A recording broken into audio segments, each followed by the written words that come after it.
Il CAI parla di laricidio a riguardo del taglio dei larici a Ronco nell'area della pista di bob per le Olimpiadi di Milano Cortina 2026, ma ieri la società Simico è intervenuta con una nota ufficiale per precisare che pianterà non più 6.000 alberi, bensì 10.000.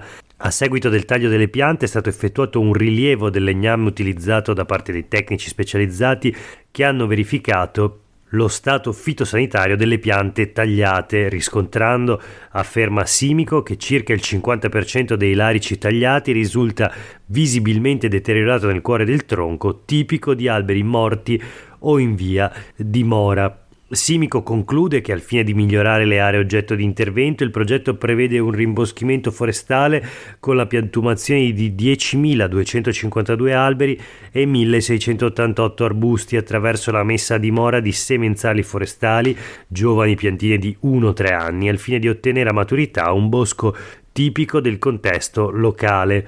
Il CAI nazionale replica però che la questione più importante è il motivo, l'intenzione che sta dietro a tale abbattimento.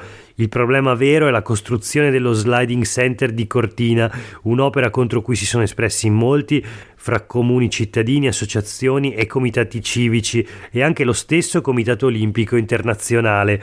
Un'opera che, mutuando le critiche mosse dal CIO, è da ritenere intempestiva rispetto al cronoprogramma predisposto per le Olimpiadi invernali 2026, enormemente costosa, non sostenibile quanto al suo mantenimento in futuro, sostanzialmente inutile vista la disponibilità di altri impianti già funzionanti e considerato il ristrettissimo numero di praticanti delle discipline sportive interessate. Il tutto senza considerare l'ulteriore consumo di suolo, diversi ettari, che l'opera comporta, problematica questa che vede già il Veneto posizionarsi ai primi posti tra le regioni italiane. Eppure, si conclude il CAI, dovrebbe rappresentare un importante monito il rudere della pista da bob di Cesana Torinese in Val di Susa, costruita per le Olimpiadi invernali di Torino del 2006 e ormai abbandonata da oltre 16 anni. Questo è Sveglia Veneto, il primo podcast dedicato all'informazione vista da nord-est. Io sono Jack Calcetto, oggi è venerdì 1 marzo 2024, la prima notizia del giorno riguarda le Olimpiadi di Milano Cortina 2026, in particolare le polemiche sul taglio degli alberi a Ronco, nel Bellunese, nell'area dello sliding center, la notizia. L'articolo che abbiamo letto dai quotidiani del gruppo NEM ha come titolo "Il CAI contesta il laricidio". Simico, la società che si occupa di realizzare le strutture per le Olimpiadi invernali, dice pianteremo 10.000 alberi, ma appunto il club alpino italiano, come abbiamo visto, non è soddisfatto e ribatte, ricordando le parole del Comitato Olimpico Internazionale che giudica sostanzialmente inutile la pista da bob di Cortina. Ma voltiamo pagina, proseguiamo la rassegna stampa di oggi, intanto con una notizia flash sempre dalla montagna. Se sono pochissimi a livello nazionale, qualche decina se non meno i praticanti delle discipline come il bob, lo skeleton, quelle che insomma dovrebbero svolgersi nello sliding center di Cortina, sono invece tantissimi gli sciatori. E sempre sulle pagine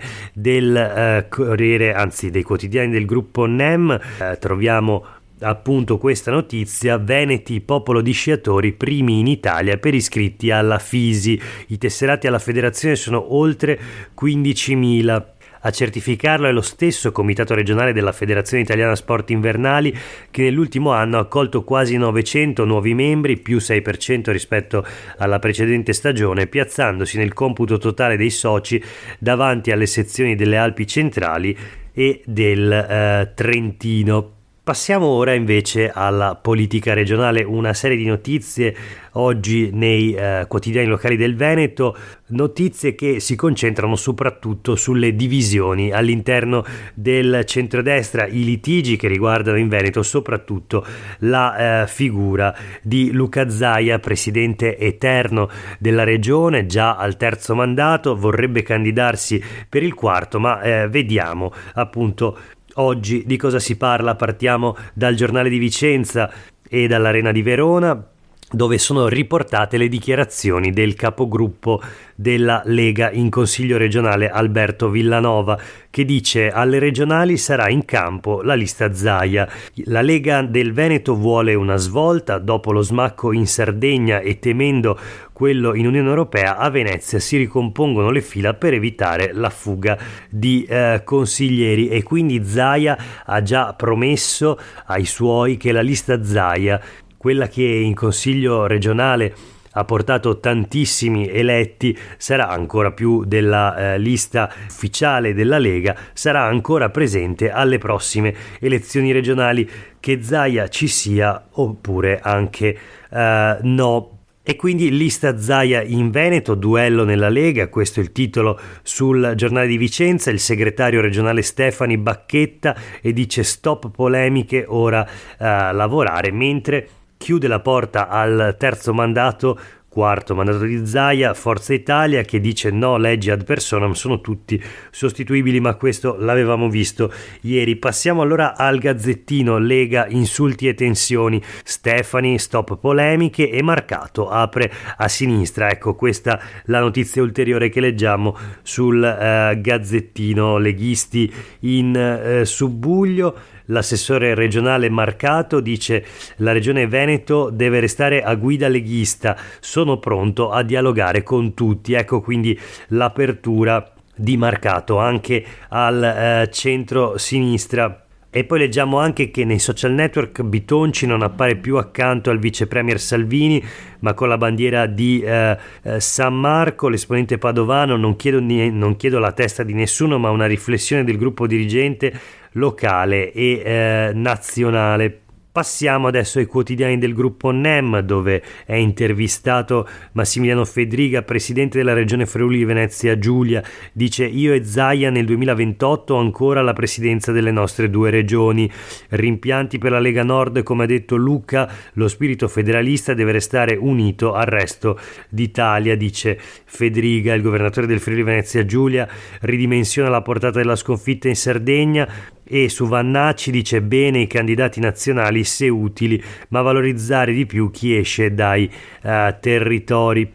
Ma soprattutto sulla questione del terzo/quarto mandato Fedriga dice: io ho Zaia al posto di Salvini, no, stiamo bene dove siamo ora, quindi alla guida delle regioni. Ma sempre sulle pagine dei quotidiani del gruppo NEM vediamo appunto che la strada per il terzo/quarto mandato è molto in salita per la Lega. Duello Lega Forza Italia, Villanova dice decidiamo noi. Tosi invece, segretario regionale di Forza Italia, ricorda all'alleato che no, a decidere è Roma. Tensione nel centrodestra, quindi dopo le dichiarazioni di Gasparri.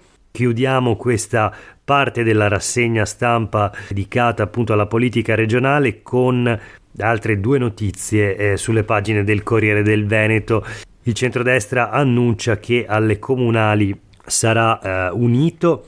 Questa è una notizia che arriva da Rovigo. I big della coalizione all'inaugurazione della nuova sede di Fratelli d'Italia col sottosegretario Prisco di Perugia. Siamo uniti e lo resteremo per i prossimi 30 anni, ha detto Prisco, smentendo che a Rovigo il centrodestra possa spaccarsi e dare vita a due candidati. Ma come abbiamo visto ieri, questo potrebbe essere vero appunto a Rovigo, ma non lo è in larga parte del territorio veneto. Sono pochissimi comuni, sull'ordine della decina, quelli in cui è già stato individuato un candidato unitario nel centrodestra, a fronte dei centinaio di comuni, delle centinaia di comuni che andranno al voto a primavera assieme alle europee.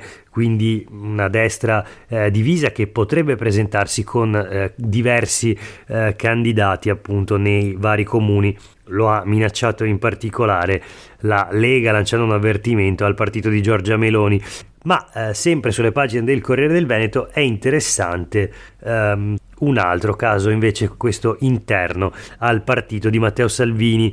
D'Arè e gli insulti a Salvini, nuovo caso nella Lega. Gian Antonio D'Arè, europarlamentare della Lega, già segretario regionale del Carroccio, dà del cretino al segretario federale Salvini e scoppia il finimondo, scrive Martina Zambon sulle pagine del Corriere del Veneto.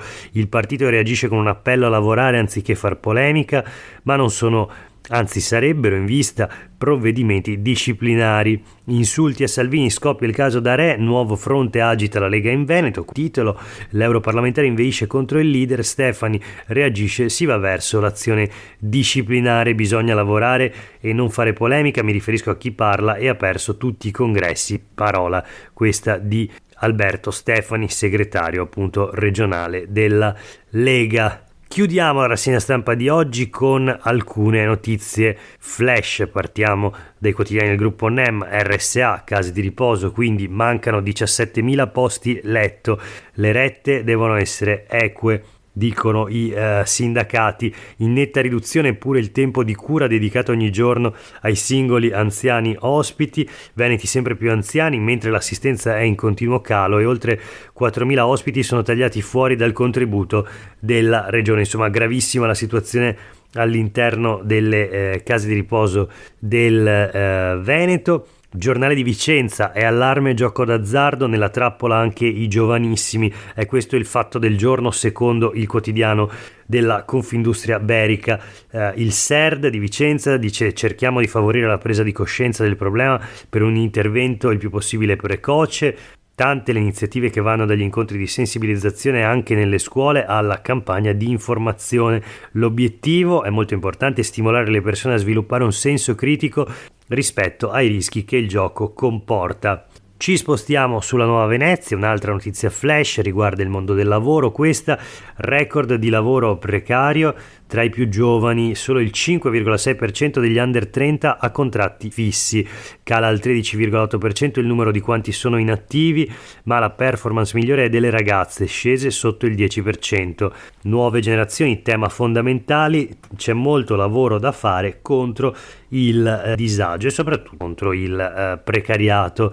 Sempre da Venezia arriva l'ultima notizia di oggi che riguarda i trasporti, tassa di imbarco. Ryanair rivede i piani per Venezia, la base è a rischio. La compagnia presenta il programma estivo per il Veneto, più voli a Treviso e Verona. Tessera invece è penalizzato dalla nuova imposta, appunto la tassa di imbarco introdotta dall'amministrazione Brugnaro, in parallelo al ticket di accesso invece alla città storica. La compagnia irlandese quindi riduce i voli al Marco Polo, basta all'aumento assurdo delle tasse, dice la multinazionale, la regina delle compagnie low cost. Vedremo come proseguirà naturalmente questa vicenda, perché è chiaro che comunque Venezia rappresenta un mercato ghiotto, anzi ghiottissimo, per chi opera, che per chi realizza profitti con il turismo. Per oggi è davvero tutto, grazie per aver ascoltato questa puntata di Sveglia Veneto. A tutte e tutti voi una buona giornata ed un buon fine settimana.